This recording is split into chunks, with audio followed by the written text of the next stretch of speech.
And as I say, absolutely, why aren't we, I really, the example I gave is one of the young practitioners did a play about domestic violence and his experiences of being a male victim of domestic violence, which we don't talk about very often, probably. And because I actually think he's a young lad, he's quite cool, Leo. Yeah, I didn't want to say name, but yes, We can talk about Leo. Yeah, he says, like, Leo's been a co-host on. Oh, has he? Oh, you've seen? Oh, well.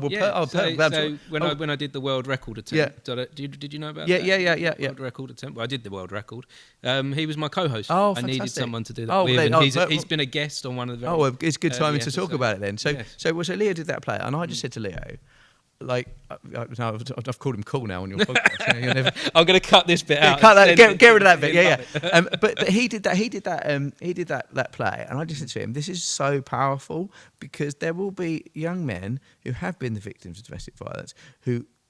Domestic violence is terrible, and it does absolutely disproportionately affect women. But there are a group of men that are victims of domestic violence, and because of the stigma, they'll hide it. They won't want to talk about it, and they probably won't necessarily do anything about it until it's too late, or they'll leave it longer than they should. But Leo's a young lad. He's pretty cool. He's a creative background, very creative, and he's done this play, which, by the way, not only was really powerful, it was actually really good and really enjoyable.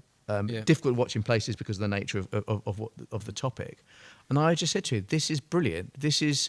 First of all, I'm so proud that you're from Harlem and you've done this, and I'm always going to big up my town, the town I represent. But I was like, this is so powerful. We need to get this out there to people because there will be young men who will see that and go, "Oh, that's me," or "Oh, now maybe it is okay to talk about it." Do you know what I mean? And that's just one example. But there are so many plays and performances I've seen in Harlow. One at the Harlow College about. Explicit images online and being forced to bear up, but and being bullied because of it. And it was a story about a young girl that eventually committed suicide because of it, and it was partly based on a real life event. And I said, this is so powerful. This is and by the way, theatre doesn't have to be that. Theatre can just be fun, and that's great. Yeah. But it has. Someone once said to me, it was on a podcast actually very early on in doing this.